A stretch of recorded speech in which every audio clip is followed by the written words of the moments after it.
Hi everyone, my name is Priyanka Srivasanta Balin from class 5C and I am representing Sekolah Menengah Kebangsaan Taman Seli Sujaido for the Pertandingan Anugerah NILA Daerah Johor Bahru for the year 2022. And the book that I have decided to speak of today is the Monsters, Zombies and Vampires book collection, and this book is originally written by Paragon Books in the year 2012, and this book is actually a compilation of all sorts of famous stories that you might have seen or heard in movies or even read in other books and fictional stories, non-fictional stories, and those are, for example, vampires, werewolves, Godzilla, you've watched the movie, King Kong, you watched the movie, all of this. And I'm going to take one chapter of the story, and I'm going to talk about it to you guys. This is actually a story that I actually chose for my storytelling competition when I was in standard 3 in primary school, and I love the story. Till date, that is my favorite topic to read.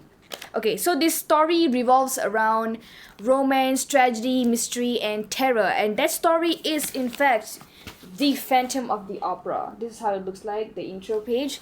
The original story is written by Gaston Leroux. He's actually a lawyer.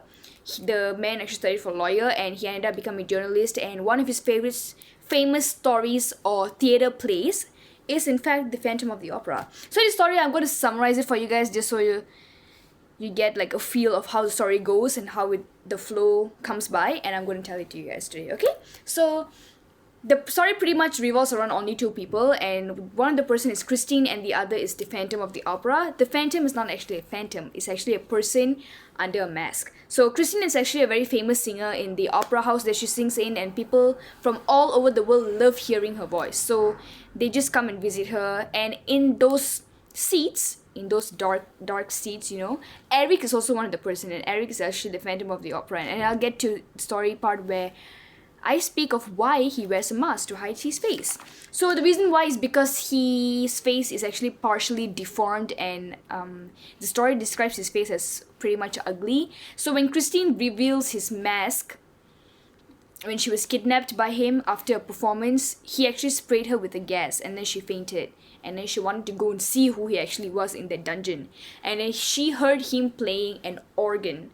Or no, an organ is a musical instrument, so she was hearing him play that so melodiously, so beautiful. His voice was that beautiful for a man. And when she tried to talk to him, she accidentally ripped his mask off, which reveals his face, and he forced her to stay with him for all eternity because apparently he fell in love with Christine, and Christine was freaked out, so she only had that few hours before she has to return to him for the rest of her life. She took the opportunity to go meet with her friend Raoul. And Raoul actually does everything in his power to be able to help his best friend Christine. And he actually gathered the village people to stop the Phantom of the Opera after he found out that he's actually a person, not a phantom or a ghost. Raoul managed to stop the carriage, and Christine fell off the carriage, while the Phantom, while he was trying to escape, he jumped off a bridge. He leaped off the bridge. So people thought that he committed suicide, but who knows? Maybe he's alive, maybe he's dead, maybe he really did turn into a phantom at the end of the day, because all they saw, all the evidence that was leaking off was just a piece of his mask. Only his mask was there. So that's why I love the storybook, the suspense, it's like a cliffhanger. There's no ending, there's no conclusion to the story. So it's like you have to put your own bits and pieces. So at the end of each chapter, there's actually the origin of how the story came to be, regarding the author, the author's history, the theater plays, how the monster came to be and everything.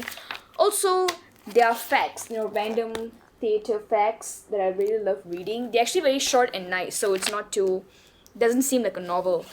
And also there's an experiment at the end. So if you guys are looking for a Halloween costume, you want to go as a phantom, make yourself a mask and it'll look very nice.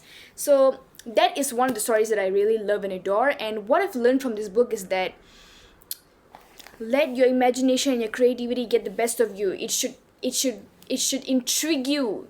It should intrigue your interest. It should pique your interest to want to read. And if anything, then that is what this book has taught me.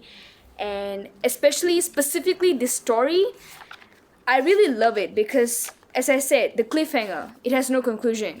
You're gonna have to put the puzzle pieces back on your own, and that is what piques your creativity in your mind and how you put the story.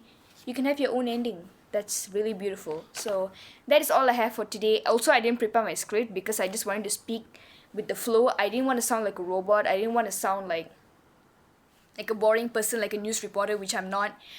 That's why I wanted you guys to feel relatable and to feel fun and enjoyable watching this video. So I really hope you enjoyed it.